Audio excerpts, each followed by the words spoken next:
सहस्रादित्यसङ्काशम् सहस्रवदनम् वरम्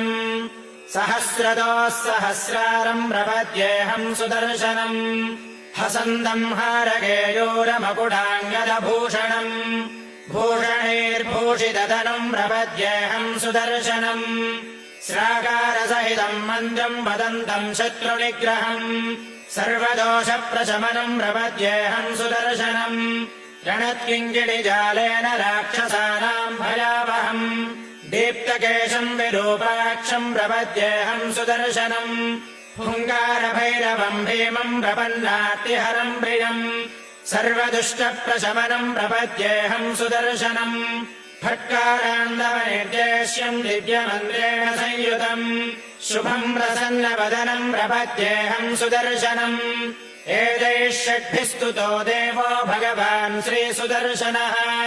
रक्षाम् करोति सर्वात्मा सर्वत्र विजयी भवेत्।